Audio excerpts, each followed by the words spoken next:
BSc part first paper first inorganic chemistry. इस inorganic chemistry में पहला चैप्टर जो हम पढ़ेंगे वो है एटॉमिक स्ट्रक्चर, यानी कि परमाणु संरचना। इस परमाणु संरचना या एटॉमिक स्ट्रक्चर को आपने छोटी क्लासों में भी पढ़ा होगा।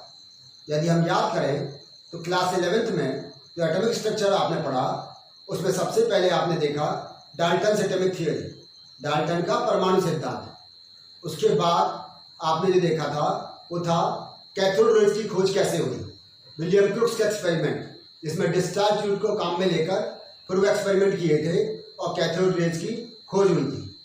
उसके बाद कैनाल रेज की खोज हुई, वह भी आपने पढ़ा। उसके बाद जे थॉमसन ने पहली बार एक प्लम पुडिंग मॉडल दिया था परमाणु की संरचना के संदर्भ में। उसके बाद रदरफोर्ड मॉडल आप पढ़कर आए हैं। रदरफोर्ड के कुछ एक्सपेरिमेंट थे, गोल्ड लीफ एक्सपेरिमेंट। उसके बाद उनके ऑब्जर्वेशन, और ऑब्जर्वेशन के बाद में उन्होंने क्या कंक्लूजन निकाला, तो वह भी आपने पढ़ा है, आप उसके बारे में जानते हैं। उसके बाद आपने नील्स बोर या बोर मॉडल के बारे में पढ़ा, बोर हाइपोथेसिस पढ़ी थी। ये सब आप क्लास 11 तक पढ़कर आए थे एटॉमिक स्ट्रक्चर के बारे में। यहाँ जो बीएससी पार्ट फर्स्ट में शुरुआत होती है परमाणु संरचना की, वो शुरुआत होती है डी ब्रोगली इक्वेशन से। डी ब्रोगली समीकरण से यहाँ चैप्टर की शुरुआत होती है। हालांकि इसको भी आप बहुत छोटे रूप में क्लास 11 में पढ़ चुके हैं, लेकिन यहाँ जो हम डी ब्रोगली पढ़ेंगे उसको हम गहराई से जानेंगे, विस्तार से जानेंगे, यह पता करेंगे डी ब्रोगली ने क्या कहा और वो क्या कहना चाहते थे। उसको आप ध्यान से सुनें। डी ब्रोगली ने यह कहा कि जिस प्रकार से लाइट की ड्यूअल नेचर होती है, प्रकाश की द्वैत प्रकृति होती है, उसी प्रकार से मैटर यानी कि द्रव्य की भी ड्यूअल नेचर या द्वैत प्रकृति होती है। उन्होंने कहा कि जैसे प्रकाश के कुछ गुण हैं, जैसे पोलराइजेशन, इंटरफेरेंस, डिफ्रैक्शन, ये सब जो प्रॉपर्टीज हैं लाइट की, वो लाइट की वेव नेचर से बता सकते हैं। उसकी तरंग प्रकृति के आधार पर हम इन सब लाइट के गुणों की व्याख्या कर सकते हैं। लेकिन जैसे ही बात आई थी photo electric effect, Compton effect, black body radiation, तो उसको हम वेव नेचर से नहीं बता सकते। उसके लिए हमें लाइट की पार्टिकल नेचर को या कॉप्सुलर नेचर को, यानी कि कणीय प्रकृति को बताना होगा। तब कहा था कि लाइट की ड्यूअल नेचर होती है, प्रकाश की द्वैत प्रकृति होती है। वो तरंग के रूप में भी प्रकृति दर्शाता है, वो कण के रूप में भी प्रकृति दर्शाता है।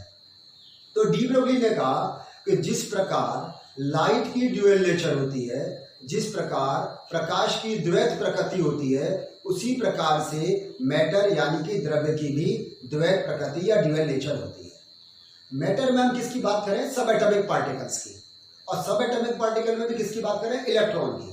तो सीधे सीधे हम कहें कि जिस प्रकार लाइट की ड्यूअल नेचर है, उसी प्रकार से इलेक्ट्रॉन भी ड्यूअल नेचर दिखाता है, इलेक्ट्रॉन भी द्वैत प्रकृति दिखाता है। इलेक्ट्रॉन को हम तरंग के रूप में भी समझा सकते हैं, या इलेक्ट्रॉन तरंग के रूप में भी लक्षण दिखाता है, और इलेक्ट्रॉन कण के रूप में या पार्टिकल के रूप में भी लक्षण दिखाता है।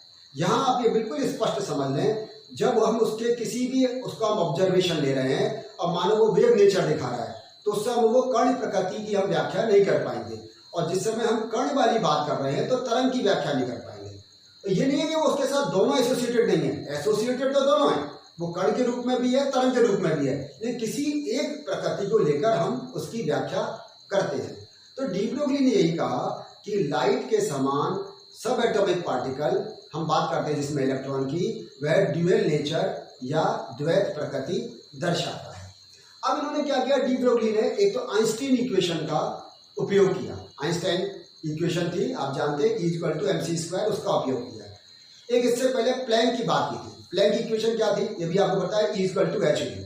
तो इन दोनों का उपयोग करते हुए, प्लैंक इक्वेशन का उपयोग करते हुए, आइंस्टाइन इक्वेशन का उपयोग करते हुए, फिर डी ब्रोगली ने एक इक्वेशन दी। उसको यहाँ आप समझें उन्होंने क्या कहा।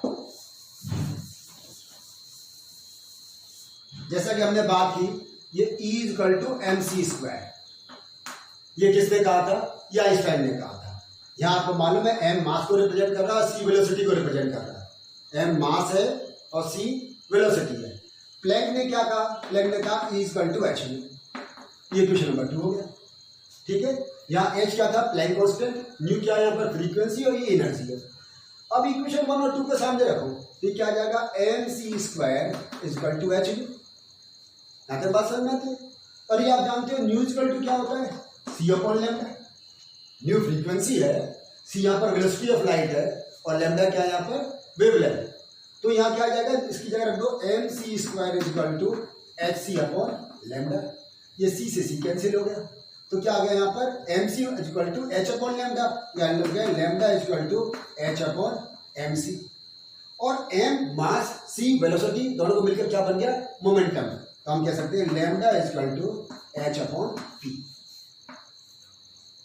ये डी ब्रोगली ने कहा। यहाँ बहुत ध्यान से आप समझे, यहाँ दोनों नेचर आ रही है। ये न्यू किसको बता रहा है, आपको मालूम है वेव से एसोसिएटेड प्रॉपर्टी कौन कौन सी है, तरंग से संबंधित कौन से गुण हैं, तरंग को हम किन के आधार पर समझा सकते हैं, तरंग धैर्य के आधार पर, यानी कि वेवलेंथ से, फ्रीक्वेंसी से, वेव नंबर से। तो ये कौन सी प्रॉपर्टी को इंगित कर रहा है, ये बता रहा है कि उसकी तरंग नेचर है, तरंग प्रकृति है या वेव नेचर है। और ये कौन सा बता रहा है, मास यानी कि पार्टिकल नेचर को। दोनों को मिलाकर आइंस्टाइन इक्वेशन को और प्लैंक इक्वेशन को मिलाकर उन्होंने एक इक्वेशन दी, lambda equal to h upon mc या lambda equal to h upon p। तो p यहाँ पर क्या आ गया, मोमेंटम आ गया। अब ये जो आप बता रहा है, इसमें दोनों एक दूसरे के लैम्डा यानी कि तरंगदैर्घ्य और मोमेंटम वो क्या है, एक दूसरे के इनवर्सली प्रोपोर्शनल है। तो हम कह सकते हैं कि h प्लैंक कांस्टेंट है, तो lambda inversely proportional to p। ये डी ब्रोगली की अवधारणा थी। उन्होंने कहा कि तरंगदैर्घ्य संवेग के व्युत्क्रमानुपाती होती है। किसी भी मैटर, किसी भी द्रव्य से संबंधित तरंग की तरंगदैर्घ्य यानी कि वेवलेंथ किसके व्युत्क्रमानुपाती होती है, संवेग या फिर मोमेंटम के व्युत्क्रमानुपाती होती है। Wavelength associated with a particle is inversely proportional to momentum. ये डी ब्रोगली की अवधारणा थी। इसको एग्जाम में छोटे नंबर में आता है, शॉर्ट आंसर में, तो आप डी ब्रोगली को यहाँ तक इसको आप आराम से समझा दोगे। अब इसके आगे की बात सुनो, डी ब्रोगली ने उसके आगे क्या कहा।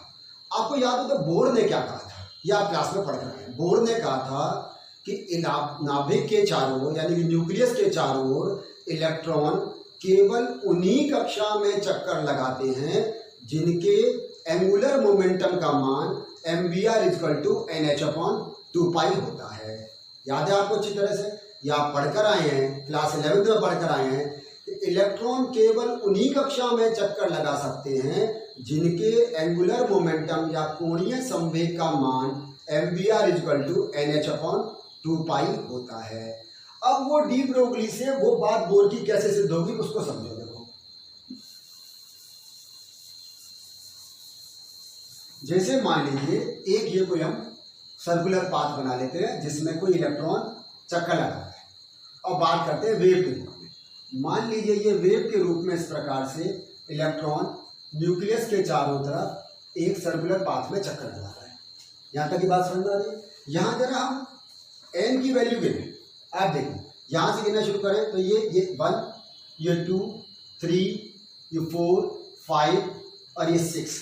तो ये वापस गिनते हैं, ये 1, यहाँ 2, 3, 4, 5, 6 और ये 7। तो n इक्वल टू 7 है। बात सुन रही है। तो यहाँ ये इलेक्ट्रॉन लगातार चलता रहेगा और ये वेव कैसी लगेगी आपको, स्टेशनरी वेव लगेगी। हालांकि लगातार चक्कर लगा रहा है इलेक्ट्रॉन, लेकिन ये क्योंकि ये सेम फेज में होगी, इसके बाद दोबारा शुरू होगा तब भी ये सेम फेज में होगी, तो आपको लगेगा ये स्टेशनरी वेव है, एक ये स्थिर वेव तरंग की तरह से। और n की वैल्यू कितनी है इसमें, 7। अब दूसरा एक और बनाते हैं। मान लीजिए एक कोई और सर्कुलर पाथ बनाते हैं।